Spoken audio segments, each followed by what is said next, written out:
Om Swastiastu. Perkenalkan, nama saya Gusti Nguradharma Putra. Izinkan saya memaparkan hasil skripsi saya yang berjudul Analisis Usability pada Sistem Informasi PKL Indonesia dengan metode Cognitive Walkthrough, System Usability Scale, dan User Experience Questionnaire, yaitu pengujian pada sistem tampilan mahasiswa. Adapun pokok pembahasan yang akan saya paparkan, yang pertama yaitu latar belakang, yang kedua tujuan dan manfaat, yang ketiga tahapan penelitian, yang keempat ada hasil dan pembahasan, yang kelima kesimpulan dan saran. Yang pertama yaitu pembahasan terkait latar belakang.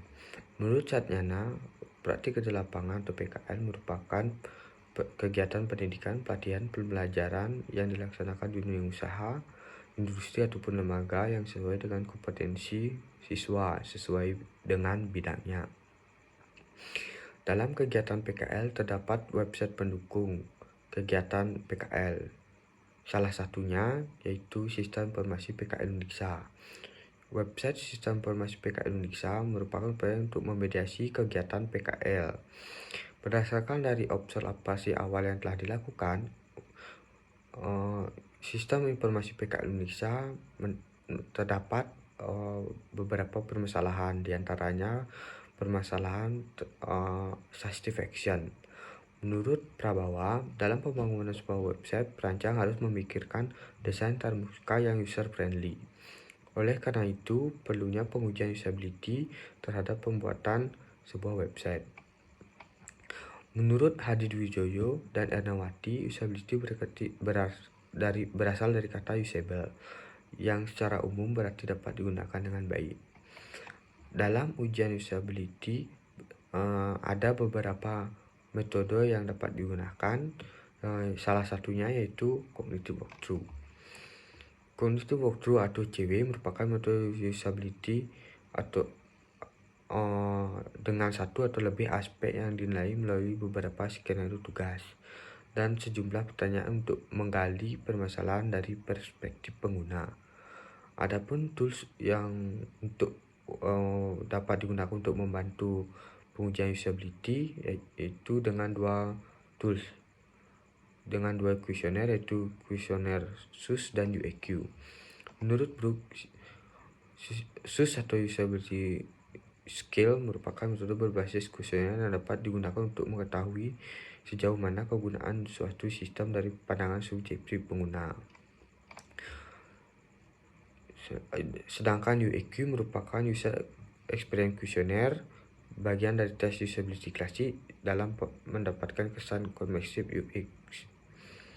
Yang selanjutnya ada tujuan dan manfaat. Tujuan yang pertama di sini yaitu untuk mengetahui tingkat usability dan experience pada sistem PKL. Yang kedua, merekomendasikan perbaikan sistem PKL, dan manfaatnya yaitu menjadikan sistem PKL nyaman dan mudah digunakan. Yang kedua, memberikan bahan acuan perbaikan sistem PKL, dan yang terakhir yaitu sebagai manfaat bagi peneliti memperoleh pendalaman pemahaman tentang usability. Yang selanjutnya ada tahapan penelitian. Pada tahapan penelitian ini ada dua tahapan, yaitu tahapan persiapan dan tahapan pelaksanaan.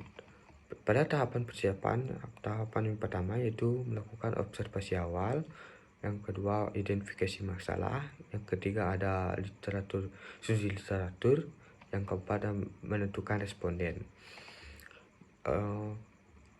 Adapun tahapan penelitian pada pelaksanaan, pada tahapan awalnya yaitu pelaksanaan itu memberikan skenario tugas kepada responden yang harus dikerjakan. Setelah itu ada aksi walkthrough, di mana merupakan tahapan eksekusi dari pembuatan skenario tugas kepada responden. Yang ketiga ada pengisian kuesioner SUS untuk mengetahui kepuasan pengguna. Yang keempat ada pengerjaan kuesioner UEQ untuk mengetahui pengalaman pengguna. Dan selanjutnya ada pengolahan dan analisis data dari responden. Yang terakhir ada perancangan rekomendasi perbaikan. Selanjutnya ada pembahasan terkait hasil dan pembahasan. Pada pengujian usability ini dilakukan dua tahap, di mana pada pengujian pertama atau pengujian awal, di sini nilai yang diujikan pada aspek learnability mendapatkan nilai 84,5%, dan untuk aspek efektivitas mendapatkan nilai sebesar 0,08, dan untuk aspek efisiensi mendapatkan hasil sebesar 0,156,5441. Untuk aspek satisfaction mendapatkan nilai sebesar 63,5, di mana mendapatkan nilai D dan adjective rating dalam status good.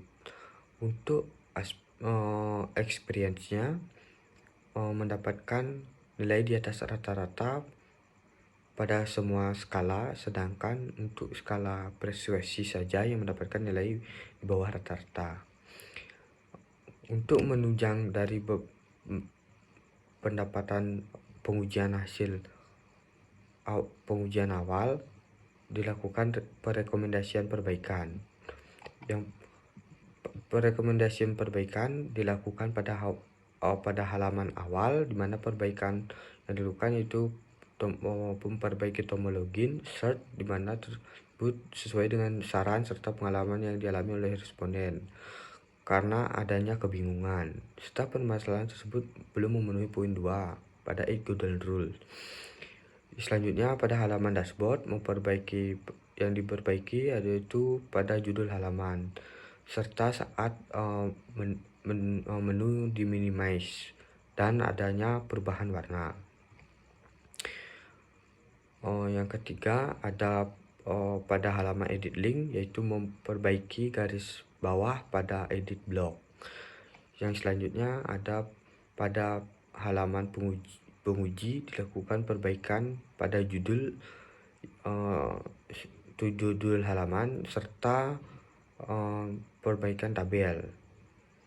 Yang selanjutnya ada pada halaman surat yang dilakukan perbaikan pada halaman judul juga.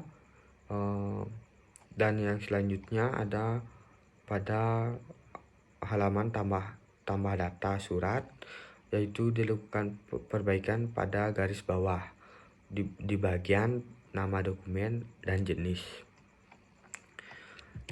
Setelah diberikan rekomendasi perbaikan, dilakukan lagi pengujian, yaitu dinamakan dengan pengujian akhir atau ujian kedua, di mana pada pengujian akhir ini nilai dari learnability mendapatkan 96,36%,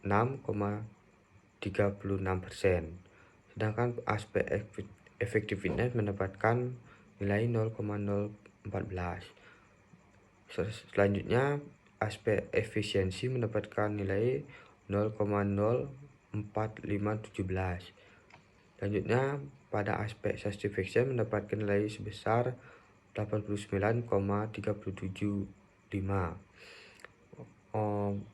Mendapatkan nilai B, dan adjective rating mendapatkan status excellent, dan untuk experience memperoleh nilai excellent atau bagus sekali. Yang terakhir ada bagian penutup, di mana bagian penutup ini ada kesimpulan dan saran. Untuk kesimpulan terkait dari penelitian yang dilakukan pada sistem informasi PKL Indonesia, pengujian awal mendapatkan nilai dari nilai learnability yaitu sebesar 84,5%, pada aspek efektivitas mendapatkan nilai 0,8, pada aspek efisiensi mendapatkan nilai 0,1551 goal per second, aspek satisfaction mendapatkan nilai 63,5 dalam status good, sedangkan pada experience mendapatkan nilai di atas rata-rata untuk 5 skala, mendapatkan lebih di bawah rata-rata. Sedangkan untuk rekomendasi perbaikan dilakukan dengan menggunakan height-friendly prototype berdasarkan teori A. Golden Rule. Perbaikan meliputi pengurangan tombol login, search, perbaikan tampilan warna dan menu di halaman dashboard, pengurangan title peak, perbaikan tampilan tabel agar spacing antar teks, dan serta perbaikan garis bawah. Dan untuk hasil dari pengujian akhir itu hasil menunjukkan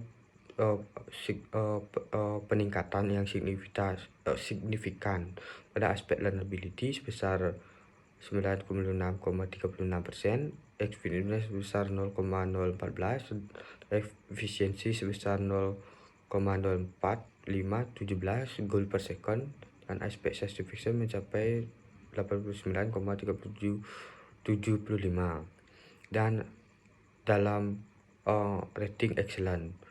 Sedangkan pada experience mendapatkan hasil yang excellent pada semua skala pada UIQ.